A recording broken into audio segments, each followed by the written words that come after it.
وہ واپس حال میں آیا۔ اب یہ سانولے چہرے والی لڑکی رو نہیں رہی تھی، وہ بس نظر اٹھائے یہاں سے وہاں دیکھ رہی تھی۔ ہارون نے چہرہ موڑ لیا۔ کھانا لگ گیا تھا۔ مؤدب ویٹرز ویٹرز مہمانوں کو شائستگی سے ڈنر ٹیبلز کی طرف لے کر جا رہے تھے۔ قصر کبیر کے لان میں تاحد نگاہ 3 لمبی لمبی ٹیبلز لگائی گئی تھیں۔ شاہانہ میزیں، لذیذ کھانے، چمچوں اور کانٹوں کی آوازیں، مدھم موسیقی، ہلکی پھلکی سرگوشیاں، ہنستے مسکراتے لوگ۔ ایسے میں ایک لمبی میز کی سربراہی کرسی پہ بیٹھی شاہ تاج کبیر اور اس کی دائیں طرف بیٹھا حمزہ شاہ نواز۔ وہ بار بار نظر اٹھا کر شاہ تاج کو دیکھتا تھا اور مسکرا دیتا تھا۔ شاہ تاج کافی بار یہ نوٹ کر چکی تھی، اب مزید اس سے یہ برداشت نہ ہوا۔ وہ مسکراتے ہوئے اس کے قریب جھکی۔ حمزہ شاہ نواز، اگر آپ کو لگتا ہے کہ نیوز چینل پہ چلتی وہ خبریں سچ ہو سکتی ہیں تو آپ غلط ہیں۔ بہتر ہوگا کہ اپنی نظروں کا زاویہ بدل لیجیے۔ اس کی ہونٹوں کی مسکراہٹ قائم تھی، البتہ انداز ذرا سخت تھا۔ حمزہ مسکرایا۔ امید پہ تو دنیا قائم ہے شاہ تاج، آپ مجھ سے امید نہیں چھین سکتی۔ اور رہی بات نظروں کی، تو ان نظروں کو خوبصورت چیزیں دیکھنے کی عادت ہے، اس میں بھلا میرا کیا قصور؟ وہ اسی دلکشی سے بولا تھا۔ شاہ تاج نے ضبط کرنا چاہا۔ وہ دنیا جہاں کی فراڈ اور کرپٹ عورت محبت میں سچی اور کھری تھی۔ ندیم کے علاوہ اس نے کسی اور کا سوچا تک نہیں تھا۔ اسی وقت شاہ تاج نے عمر حیات کو اپنی جانب آتے دیکھا۔ شاہ تاج نے نظریں موڑ کر دیکھنا چاہا۔ ہارون، شاہد اور حالے اور لیل ایک میز پہ بیٹھے تھے۔ یہ اس طرف کیوں آ رہا تھا؟ کئی لوگوں نے مڑ مڑ کر اس کو دیکھا تھا۔ اس کی بیوی کا خاندان آج کل خبروں کی زد میں رہتا تھا۔ یہ آدمی خود بھی کئی دن ٹاپ ٹرینڈ رہا تھا، گو کہ ان میں سے کوئی بھی سینٹ نہیں تھا، لیکن اپنا پھیلایا ہوا کچرا کسی کو نہیں دکھتا۔ شاہ تاج عمر کو دیکھتے ہوئے اٹھ کھڑی ہوئی۔ وہ ان کے قریب آ کر رکا۔ میں نے آپ کے گھر کی بہت تعریف سن رکھی ہے، کیا آپ مجھے اندر سے اس کی خوبصورتی نہیں دکھائیں گی؟ قریب سے، وہ مسکرا کر کہہ رہا تھا۔ شاہ تاج کو کچھ نہ بولتے دیکھ وہ ایک پل کو رکا۔ میں آپ کے بیک یارڈ کی خوبصورتی کے بارے میں بھی کچھ کہنا چاہتا ہوں۔ آپ یہ تعریف اندر چل کر سننا چاہیں گی یا پھر؟ وہ رکا۔ 3 میزوں پہ بیٹھے لوگوں کے جمع غفیر کو دیکھا۔ یا پھر میں یہیں ان سب کے سامنے تعریف شروع کروں؟ اب کہ اس کا لہجہ جتاتا ہوا تھا۔ بیک یارڈ کے ذکر پہ شاہ تاج کا سانس تک رک گیا، لیکن وہ اچھی اداکار تھی، سو مسکراتی رہی۔ اب حالے اور ہارون بھی ان کے قریب آ چکے تھے۔ شاہ تاج گردن کڑائے ہوئے لوگوں کی جانب مڑی۔ توجہ دیجیے گا پلیز۔ شاہ تاج نے بلند آواز میں سب کو اپنی جانب متوجہ کیا۔ لوگ جو ان کے نہ دیکھنے کی اداکاری کر رہے تھے اب گردن اٹھائے دلچسپی سے ان کو دیکھنے لگے۔ ہارون، شاہد، یہ میرے بچوں کی طرح ہے۔ وہ ہارون کے بازو میں بازو ڈالے لوگوں سے مخاطب تھی۔ اور عمر حیات، اس نے آگے بڑھ کر دوسرا بازو عمر کے بازو میں ڈال لیا۔ خدا کا خوف کرو بی بی، میں شادی شدہ آدمی ہوں، عمر دل میں بڑبڑایا۔ عمر حیات ہارون کی فیملی ہے، مطلب میری بھی فیملی ہے۔ ہارون اور عمر میرے دماغ کا بنایا ہوا قصر کبیر اندر سے دیکھنا چاہتے ہیں، اور میں نے اپنی زندگی میں ایک بات سیکھی ہے، ہینڈسم مردوں کو کسی بات کے لیے انکار نہیں کرتے۔ وہ بولتے ہوئے ہنس پڑی تھی۔ میز کے گرد بیٹھے لوگ بھی مسکرائے تھے۔ میں تھوڑی دیر میں آپ سب کو جوائن کرتی ہوں، تب تک مجھے مس کیجیے گا، وہ اپنے سحر پھونکنے والے لہجے میں بولتی ہارون اور عمر کے بازو میں بازو ڈالے آگے بڑھتی گئی۔ حالے اور لیل ان کے ساتھ ساتھ چل رہی تھیں۔ اب کہ اس کا چہرہ مختلف تھا، اس پہ دبا دبا غصہ تھا۔ لاؤنج میں آ کر اس نے ایک جھٹکے سے ان کا بازو چھوڑا تھا۔ ہارون بچے، یہ سب کیا ہے؟ تم پہلے ان لوگوں کو بغیر انویٹیشن کے میری پارٹی میں لے آئے، اور اب یہ مجھے تھریٹ کر رہا ہے۔ تمہیں لگتا ہے تمہاری آنٹی یہ سلوک ڈیزرو کرتی ہیں؟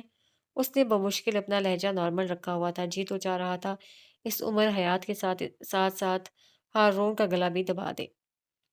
ہاں مس شاہتاج صاحبہ، میرے پاس آپ کی اداکاری کا کوئی وقت نہیں ہے، مدعے پہ آئیں۔ عمر آگے آیا، شاہتاج کی آنکھوں میں دیکھا۔ اس کی آنکھیں بے تاثر تھیں، امید صفاقی تھی، بے رحمی تھی۔ حالے خاموش کھڑی رہی۔ حالے کے اغوا میں آپ شامل تھی، مجھے صرف یہ بتائیں کہ آپ کو حکم دینے والا کون تھا؟ عمر وقت ضائع کیے بغیر مدعے پہ آیا تھا۔ شاہتاج کے چہرے پہ کوئی تاثر نہیں آیا۔ کیا بکواس ہے یہ، میں اس لڑکی کو جانتی بھی نہیں، کجا کہ اس کا اغوا۔ میں ایسا کیوں کروں گی؟ جواب تو مجھے تم لوگوں سے لینا چاہیے۔ میری معصوم بچی کو پھانسی چڑھا دیا، رحم نہیں آیا اس کے باپ کو؟ ہاں آپ کی بچی معصوم نہیں قاتلہ تھی۔ شاہتاج، اس مسئلے کو وہیں چھوڑ دیں، ہم وہاں نہیں جا رہے۔ میں ایک سیدھی سیدھی بات پوچھ رہا ہوں، آپ کے اوپر کون ہے؟ عمر کا لہجہ نارمل تھا لیکن شاہتاج تو جیسے بھڑک اٹھی۔ کیوں چھوڑ دوں؟ ہاں، ہمارا خون خون نہیں ہے کیا؟ ہماری بچی معصوم نہیں تھی کیا؟ اور ایک اور بات، اس نے قتل نہیں کیا تھا، اسے ٹریپ کیا گیا تھا۔ وہ معصوم تھی، میری بچی معصوم تھی۔ تمہارے باپ نے تمہارے باپ نے ایک غلط فیصلہ کیا، اسے تحقیق کرنی چاہیے تھی۔ اسے کوئی حق نہیں تھا کہ وہ 3 پیشوں کے اندر اندر ہماری بچی کو سزا دے دے۔ میری بچی معصوم تھی، اس نے قتل نہیں کیا تھا۔ تمہارے باپ نے ایک غلط فیصلہ کیا تھا۔ وہ ہذیانی انداز میں چلا رہی تھی۔ حالے چند ثانیے اس کو دیکھتی رہی، پھر آگے آئی۔ شاہتاج کے بالکل سامنے کھڑی ہوئی، اس کی آنکھوں میں دیکھا۔ تمہارا باپ اچھا آدمی نہیں تھا، اس نے غلط فیصلہ سنایا تھا حالے۔ وہ ایک اچھا جج نہیں تھا۔ میری بچی معصوم تھی، اس نے قتل نہیں کیا تھا۔ اب اس کی آواز ہلکی تھی، بالکل ہلکی۔ یہ بکواس کر رہی ہے حالے، اس کی بات مت سنیں، عمر نے پیچھے سے پکارا تھا۔ تمہارا باپ اچھا آدمی نہیں تھا، اس نے غلط فیصلہ دیا تھا۔ میری بچی معصوم تھی، تم سن رہی ہو نا؟ میری بچی معصوم تھی، میری ماں ہی معصوم تھی۔ وہ کسی ہپنوٹائز کر دینے والے عامل کی طرح ہلکی آواز میں کہہ رہی تھی، یوں جیسے کوئی جادو کر رہی ہو، یوں جیسے کوئی منتر پڑھ رہی ہو۔ حالے، آپ اس کی بات کیوں سن رہی ہیں؟ ساری دنیا جانتی ہے ماہی نے قتل کیا تھا۔ سارے ثبوت، ساری ساری گواہیاں اس کے خلاف تھیں۔ آپ مجھے بات کرنے دیں، اس عورت کو میں خود ڈیل کر سکتا ہوں۔ اب کہ عمر چڑ گیا تھا، ہارون خاموش تھا کیونکہ حالے خاموش تھی۔ وہ جانتا تھا حالے اگر خاموش ہے تو اندر بہت سارا شور چھپا رکھا ہے۔ لیل کی پہلو میں گری مٹھیاں بھیجتی جا رہی تھی۔ ان لوگوں نے اس کے معراج بابا کو اس سے دور کر دیا۔ تمہارے باپ نے غلط فیصلہ، اس کو مت سنیں۔ میری بچی معصوم، میں اسے ہینڈل کر سکتا ہوں۔ آوازیں گڈمڈ ہونے لگی تھی، شور بڑھتا جا رہا تھا۔ بابا نے غلط فیصلہ لیا تھا، حالے ہلکی آواز میں بولی۔ شاہتاج رک گئی۔ حالے نے آنکھیں اس کے چہرے پہ گاڑ دی۔ ماہی قاتل نہیں تھی، آپ صحیح کہہ رہی ہیں، وہ فیصلہ غلط تھا، آپ صحیح کہہ رہی ہیں۔ حالے آپ، عمر آگے آیا، حالے نے اس کو روک دیا۔ قاتل ماہی نہیں تھی، ماہی معصوم تھی۔ فیصلہ غلط تھا کیونکہ قتل آپ نے کیا تھا۔ الفاظ تھے کہ سیسا۔ شاہتاج کو اپنے کان جلتے محسوس ہوئے۔ عمر اپنی جگہ سن ہو گیا۔ ہارون شل تھا۔ لیل کی بھنچی ہوئی مٹھی کھل گئی۔ ایک لمحے کو ساری دنیا خاموش ہو گئی۔ ساری دنیا میں بس ایک ہی آواز تھی، حالے سلطان کی آواز۔ وہ کہے جا رہی تھی، بابا نے ثبوتوں کی بنا پہ فیصلہ سنایا اور ثبوت ماہی کے خلاف تھے، لیکن در حقیقت اس قتل کے پیچھے آپ تھیں۔ ماہی کا تعلق کوئی ٹاکسک تعلق نہیں تھا، ان دونوں کا تعلق گرو کر رہا تھا۔ وہ دونوں شادی کرنے والے تھے، لیکن آپ سے یہ برداشت نہ ہو سکا۔ حالے بول رہی تھی اور شاہتاج سانس لیے بغیر سن رہی تھی۔ اس کی زبان تالو سے چپک گئی تھی۔ آپ نے اس سے بدلہ لیا، اپنی محرومیوں کا بدلہ۔ آپ کو ساری زندگی باپ کا پیار نہیں ملا، اور وہی پیار جب ماہی کو ملا تو آپ جیلس ہونے لگی۔ شاہتاج بے دم ہو کر صوفے پہ گر گئی۔ وہ دونوں شادی کرنے والے تھے اور آپ سہ نہیں سکیں۔ آپ نے اس کے بوائے فرینڈ کو گھر بلایا اور اسے بند کر دیا۔ پھر اگلے کئی دن آپ اسے ٹارچر کرتی رہیں، اپنے محروم بچپن اور جوانی کا بدلہ لیتی رہیں، لیکن آپ کو سکون نہیں ملا اور آخرکار آپ نے اسے مار دیا۔ آپ نے ایک معصوم لڑکے کی جان لے لی، اپنے حسد کی وجہ سے، اپنے شر کی وجہ سے۔ آپ نہیں چاہتی تھی کہ ماہی کی شادی ہو، بلکہ آپ کو ہر اس لڑکی سے نفرت ہو جاتی ہے جس کی شادی اس کی پسند سے ہو رہی ہو۔ آپ کو اپنی محرومیاں یاد آ جاتی ہیں۔ آپ کسی لڑکی کو خوش نہیں دیکھ سکتی کیونکہ آپ نے ایک اچھی جوانی نہیں دیکھی۔ آپ کی محبت آپ سے چھن گئی کیونکہ وہ آدمی کم مایا اور بدنام زمانہ تھا۔ آپ کے بھائی اس رشتے پہ راضی نہیں ہوئے کیونکہ انہیں آپ سے زیادہ اپنا نام عزیز تھا۔ آپ نے اپنی محبت کھو دی اور اسی کا بدلہ آپ نے ماہی سے لیا۔ آپ نے اس کی قبر بیک یارڈ میں اس لیے نہیں بنوائی کہ آپ کو اس سے محبت تھی۔ وہ آگے آئی، شاہتاج کی آنکھوں میں دیکھا۔ آپ نے ایسا اس لیے کیا تاکہ آپ کے بھائی اس اذیت کو بھول نہ سکیں، ان کو یاد رہے کہ ان کی بیٹی مر چکی ہے۔ وہ پل پل مرتے رہیں۔ میرا باپ برا آدمی نہیں تھا، آپ بری عورت تھیں۔ میرے باپ نے غلط فیصلہ نہیں دیا، آپ نے ان کے سامنے ایسے ثبوت رکھے کہ ان کو یہی فیصلہ لینا پڑا۔ آپ بری عورت ہیں شاہتاج، بہت بری۔ وہ زور پھونک کر پیچھے ہٹی۔ شاہتاج کا رنگ نچڑ چکا تھا۔ اس کا چہرہ ایسا تھا جیسے کسی نے کھولتا ہوا تیل ڈال دیا ہو۔ اس کی آنکھیں بے رمق تھیں، جیسے کسی مردار جانور کی آنکھیں۔ چند لمحوں کے لیے سارے میں خاموشی چھا گئی۔ ہارون اور عمر سامنے رکھے صوفوں پہ بیٹھ گئے۔